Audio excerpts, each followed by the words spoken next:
and energy programs with us, Adam Flint, and we have a few other interns that are going to be presenting tonight. Um, so again, I'm just gonna run through. Everyone can introduce themselves. I'm Sophie, and I'll hand it off to Adam, our director.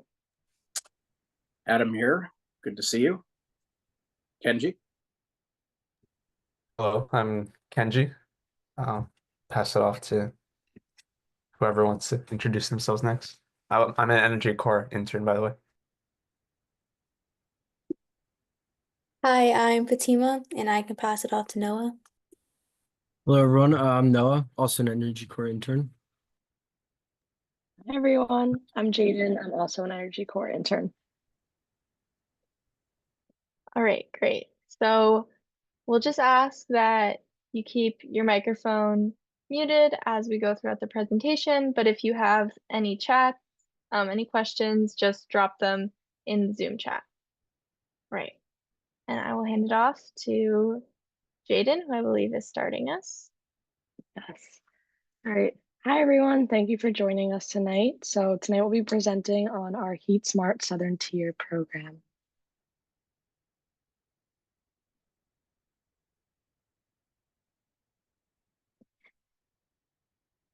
Okay, so we are NEST, so we're the Network for a Sustainable Tomorrow. We are a nonprofit organization located in Binghamton.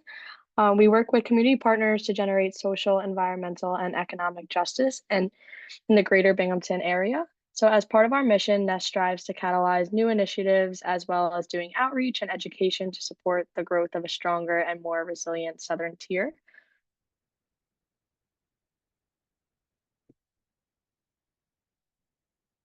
All right, so here is an overview of our presentation today. So first we'll be going over what HeatSmart Southern Tier is and how it works.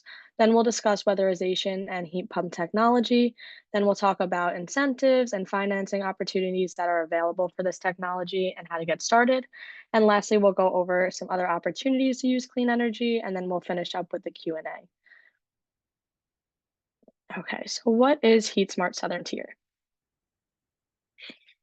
So this program is one of several state campaigns to connect the public with local experts in clean energy technologies. So NYSERDA is the New York State Energy Research and Development Authority, and they are supporting communities across the state to implement community-based outreach and education programs for clean heating and cooling technology. So HeatSmart Southern Tier operates in Broome, Tioga, Shenango, and Delaware counties. Okay, so why do we need HeatSmart Southern Tier? So first, let's take a look where we stand now in terms of greenhouse gas emissions. So this diagram shows the primary sources of greenhouse gas emissions in New York State.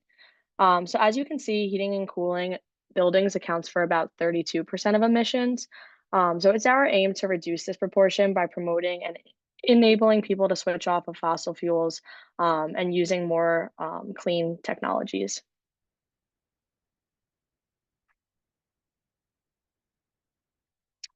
So some of the biggest draws to participating in our HeatSmart Southern Tier program are the individual benefits. So installing the clean energy technology can help reduce your energy costs while also increasing your home comfort and safety. You can also make positive contributions to your local and global communities by reducing greenhouse gas emissions and increasing awareness about the importance of clean energy. So the technology we promote mainly deal with weatherization and heat pumps. So the goal of weatherization, such as insulation and air sealing, is ultimately to protect your home from the outside elements in order to maximize energy efficiency. So heat pumps are technologies that provide clean and efficient energy that you can use for both heating and cooling your home. So our program focuses on ground source, air source, and heat pump water heaters. So we'll talk more about these technologies in the next few slides. So for all of our clean energy improvements I mentioned, we're partnered with contractors who actually get that work done. So for weatherization projects, we can connect you with the insulation man. For ground source heat pumps, we can connect you with NP Environmental or Daily Geothermal. And then for air source heat pumps, we can connect you with NP Environmental, Air Source, LLC, or Riker.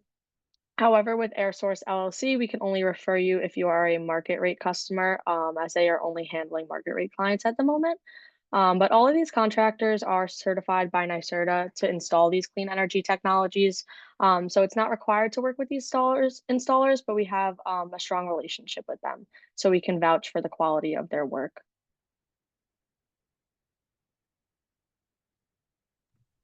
Okay, so next up, we're going to talk about our HeatSmart technology, and I'll pass it off to Kenji. Yeah. Hi, everyone. Like I mentioned in the beginning, I'm Kenji, and I'll be talking about some of the HeatSmart technologies. So the first thing I'll be talking about is weatherization, which is the first step of our HeatSmart program. So looking at the diagram on the right, you can see the common air leaks that are found within a home. The red arrows represent hot air escaping through the attic, and the blue arrows show cool air getting into the house, the basement, or wherever from various leaks and drafts. So what weatherization does is it protects buildings from these air leaks through insulation and sealing. So not only does it make your home more comfortable by reducing the amount of air leaving and entering your home, but it also reduces the need to burn fossil fuels or use electricity for temperature control. This means that it optimizes energy efficiency, so it's always a good idea to weatherize your home, whether you're getting heat pumps or not. If you have concerns about, oh, previous slide, thank you. If you have concerns about temperature regulation, ventilation, or air quality, or are dealing with moisture problems, these are also good reasons to look into weatherizing your home. Now, what are the benefits of weatherization? Well, for one, it reduces your energy consumption and costs. And how does it do this? Well, with a tightly sealed home, there's a lower chance that any heat will leak out of your home and that unwanted cool air will infiltrate it. So because the heat is being kept inside your home, less energy will be needed to maintain a comfortable indoor temperature. And secondly, weatherization increases the safety and comfort of your home by reducing drafts, improving humidity control, improving air quality, and reducing the risk of ice dams. And overall, weatherization makes your home a lot more comfortable to live in and more energy efficient. So now on to heat pump technologies. Heat pumps are an alternative system for heating and cooling your home. While traditional systems typically use fossil fuels, heat pumps use electricity, and they offer a more sustainable way to heat and cool your home. So this diagram shows how heat pumps work. There's always heat in the air, and even in the ground in the winter, even in the winter. So heat pumps simply move that heat into a space or out of it using a compressor instead of burning fossil fuels to produce heat. So basically, this technology will move heat into your home in the winter and out of your home in the summer using electricity. And refrigerators use the same type of technology. So if you have a refrigerator, you actually already have this type of technology in your home. So there are three types of heat pumps that we're going to cover tonight: ground source heat pumps, air source heat pumps, and heat pump water heaters. Ground source heat pumps, while ground source heat pumps can heat domestic hot water, air source heat pumps need to be paired with a heat pump water heater, but we'll cover that in a few slides. The first heat pump I'll go over tonight is the ground source heat pump. Ground source heat pumps are also known as geothermal heat pumps, and how they work is that about 6 feet below the ground is a very stable temperature, and what geothermal systems do is they circulate a fluid in the pipes below the ground, and this transfers the warm energy from the ground into this fluid. And heat is then concentrated through electricity and compression, and then circulated through your home. What's also cool about this is that during the warmer months, this process works in reverse. So instead of transferring heat from the ground to your home, heat is taken from your home and then transferred into the ground, keeping your home cool. As you can see in the two diagrams below, there are two different types of closed loop ground source heat pumps, horizontal and vertical, which refers to how the pipes are placed into the ground, either horizontally like on the left or vertically like on the right, as the name suggests. Uh, to know if it's better for you to have a horizontal or vertical system, it's important to get an energy assessment done by an installer. Now I'll go over the benefits of having ground source heat pumps, which include having a positive effect on the environment, lowering your energy bill, and having an overall safer and more comfortable home. So this system is very efficient in heating and cooling your home.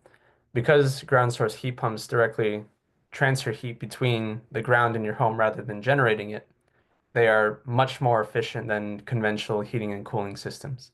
And on top of that, ground source heat pumps are pretty long lasting.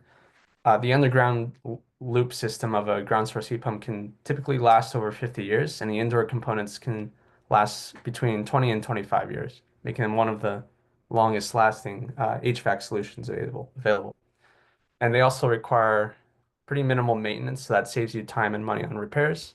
And because it can include domestic hot water, it can completely eliminate fossil fuels in your home, meaning no more expensive oil or gas deliveries in the middle of the winter, which is always great. Now we'll move on to air source heat pumps. So these work similarly to ground source heat pumps, but instead they take heat from the air and pump it into your home. These are typically ductless systems and don't require underground pipes like the ground source heat pump. And because of this, installation of air source heat pumps is typically quick and easy. And they're a great option for homes without existing ductwork or where extending the ductwork isn't really feasible. Air source systems consist of one outdoor unit, which is linked to one or more units inside the home. And these indoor units come in various styles, as you can see on the slide, to fit different cost preferences or aesthetics. So there's wall-mounted units. It's a pretty common option. It's mounted high on the wall for optimal air distribution. There's the ceiling cassettes, and these are recessed into the ceiling, which makes them great for saving space. Floor-mounted units, these sit low on the floor, low towards the wall, like traditional radiators, and they're pretty good for rooms with limited wall space. And there's the mini duct systems, which use small, flexible ducts to distribute air throughout the home. So now for some more benefits. Air source heat pumps are also pretty flexible, and they allow for zone control in your home. If you prefer, you don't have to install units in every room, just one or two heat pumps can efficiently heat or cool specific spaces. And as I mentioned before, air source heat pumps can allow you to have air conditioning without the ductwork. This makes it quick and easy to install, and it makes it a perfect option for homes without existing ductwork. And lastly, these heat pumps are known to be pretty quiet, so you won't hear any loud fans or anything like that. They'll be barely noticeable. The last technology that I'll cover tonight is heat pump water heaters. So heat pump water heaters are basically an electric water heater with an air source heat pump on top. Like I mentioned earlier, they're usually paired with an air source heat pump where it pulls heat from indoor air to heat the domestic water. And many times, heat pump water heaters come with a backup heating system that automatically kicks in when demand is high. So that ensures you always have hot water when you need it. And they're very beneficial to install because they're more efficient than typical electric water heaters. And one unique advantage that they have is that they can help dehumidify indoor air as they operate. Because they extract heat from the air, they naturally reduce humidity levels, which can be especially beneficial for any room that's prone to excess moisture. So, not only does it provide hot water, but it can make these spaces less damp and overall more comfortable to be in. Right, so I'll pass it off to Sophie, I believe, who will be talking about the financing of the technologies I just covered. All right, again, hi everyone. I'm Sophie, and like Kenji mentioned, I'm going to be talking a bit about the finances for this technology. So to start, most of the financial programs we're going to be discussing are based on income. New York's program runs through NYSERDA, which is called Empower, and has two different brackets. You can see here, there's a low and a moderate income. Households whose income falls below 60% of the area median income, or AMI, for Broome County, for example, qualify for the low income Empower program. And households whose income is between that 60 and 80% AMI qualify for the moderate income program. And then you can see here, right at the federal level, the income levels are a bit broader. with the low income being any households below 80% AMI, and moderate income being any household earning between 80 to 150% AMI. And so these different programs come with different benefits, which we'll talk about more in the next few slides.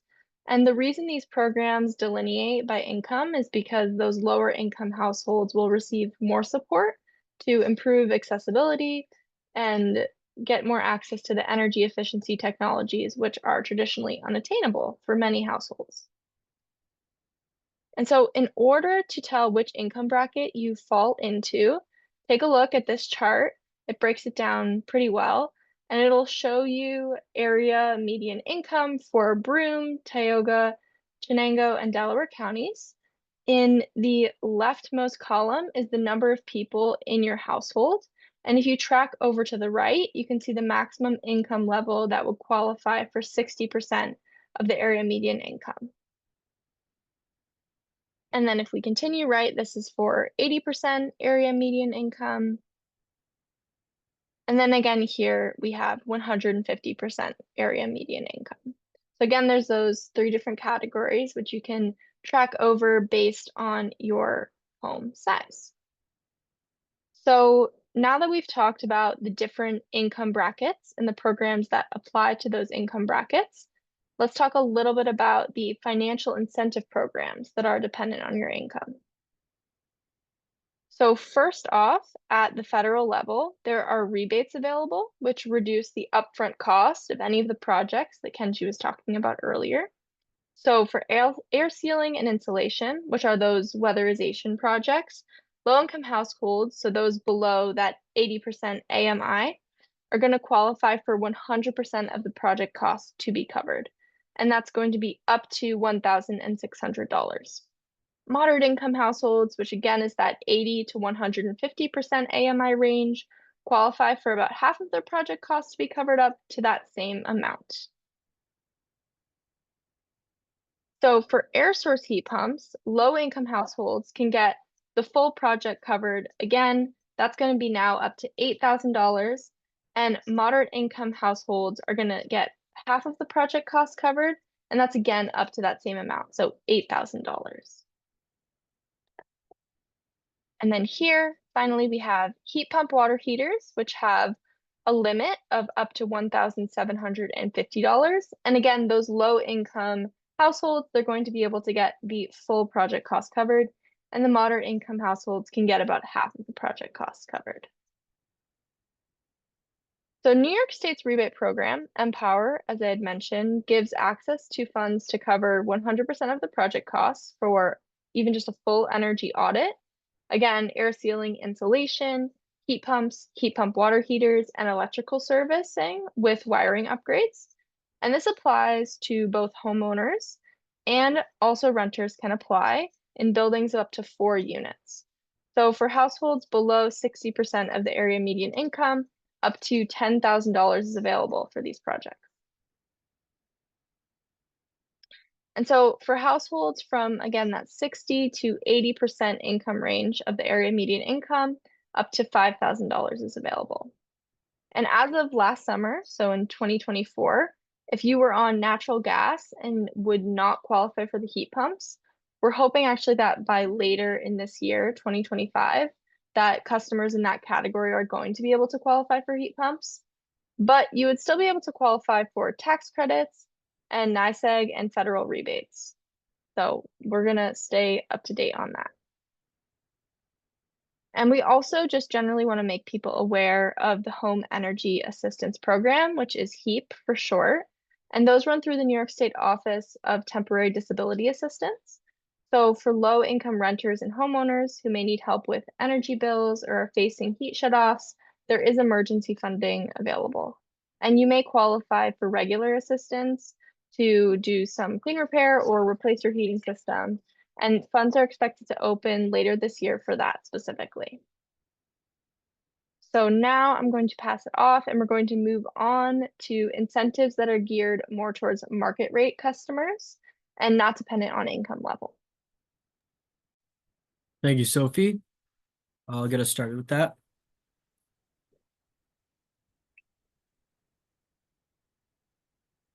Rebates for energy efficiency projects are often available through utilities. So in our area, NYSEG offers funds for all of our heat pump technologies.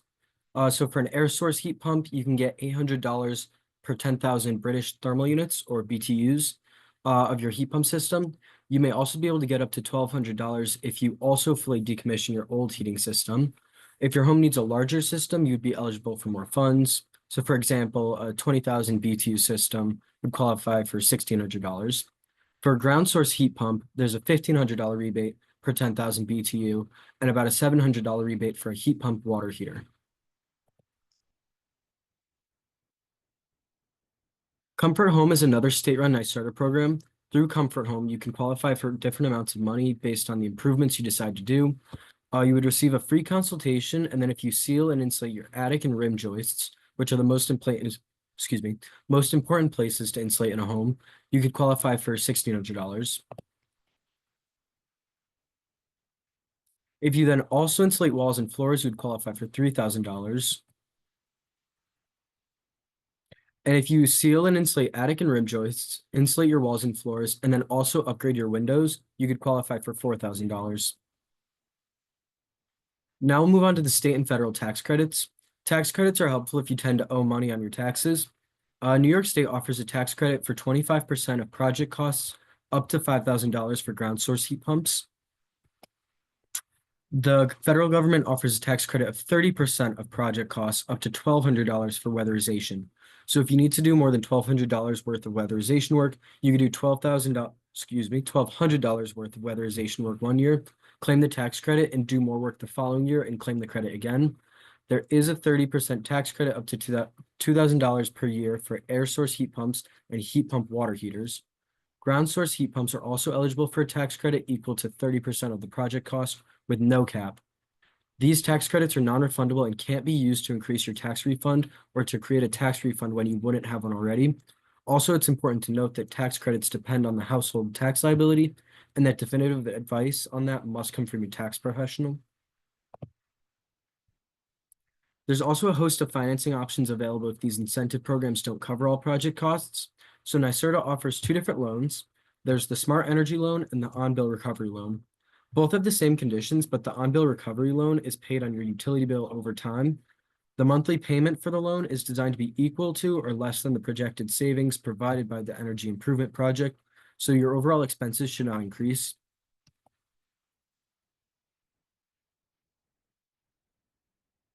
You can also get a loan through the home improvement lender like Synchrony or Interbank. And local banks can also offer loans specifically for home improvements and energy projects. There are a couple temporary funding opportunities that can help with projects on top of all the other incentives we've already discussed. Customers of New York's Empower program who find that they need to make other home improvements, so for example, a knob and tube remediation or roof repairs, before making energy efficiency upgrades, may qualify for gap funding to pay for these improvements. NYSEG has an additional pilot program for market rate customers for insulation or air sealing, and the sealed program can provide a rebate towards attic insulation. Now I'm going to pass it off to Fatima. Thank you, Noah. I'm Fatima, and I'm going to be talking about a few other financial incentives available that could help lower your energy costs.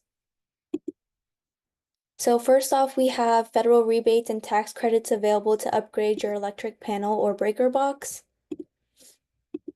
Additionally, we have rebates to upgrade your electrical wiring for all income levels. These could be helpful if you have older wiring or are upgrading to an all-electric heating and cooling system. If you're not ready to make major upgrades on your home, but would still like to make some energy efficient upgrades, you could get rebates on heat pump clothes dryers, electric or induction stoves, and a tax credit on efficient air conditioners. As much as we would love public transport to be robust enough to support us all, the reality is that most of us need personal vehicles. If you are considering purchasing a new or used electric vehicle, there are federal tax credits available to reimburse you on some of these costs. These have certain criteria to qualify, such as your income, as well as the price of the vehicle.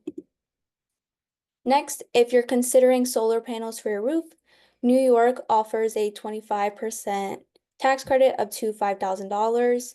and the federal government offers a 30% tax credit with no price cap.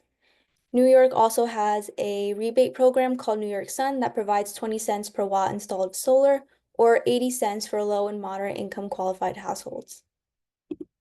So let's work through an example of what these incentives would actually look like. Let's say you get a 20 cent per watt incentive through New York Sun. If you install a 5,000 kilowatt system, which is estimated to cost about $15,000, you would receive a $1,000 rebate. If you were then eligible for the non-refundable state and federal tax credits, you could bring your net project cost down to about $6,000. Again, we'd like to provide the disclaimer that the tax credits depend on the household tax liability, and that definitive advice on that must come from your tax professional. Last but not least, we'd like to mention that we are working on developing a community solar project in the southern tier. Community solar allows you to subscribe to solar without installing anything. Instead of what you might normally envision for solar, which is putting panels directly on your roof, you'll receive a credit for supporting an off-site solar array. This is great for people with barriers to installing traditional solar, such as your location, whether you're a renter or your income.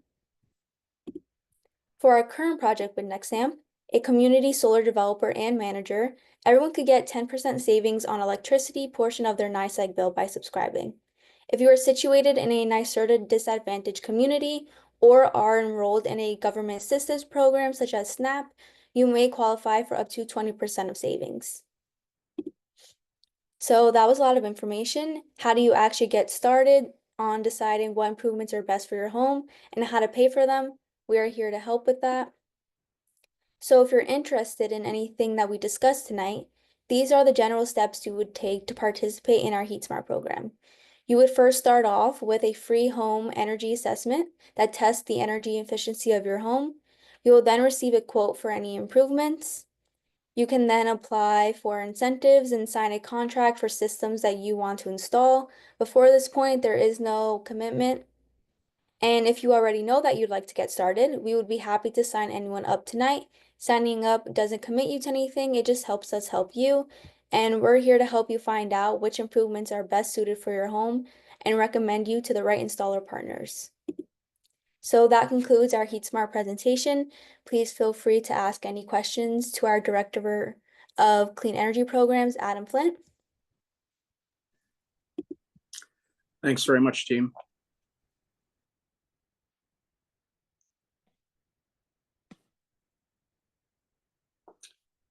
So I know we have just one guest with us today, but you should feel free to take advantage of our presence here in case you have any particular questions for your home or business. Be happy to take a crack at answering them. We do always encourage people to get free assessments, though, because giving a long-range diagnosis of someone's home is pretty much like doing it with your body. A medical doctor not having actually seen you or examined you.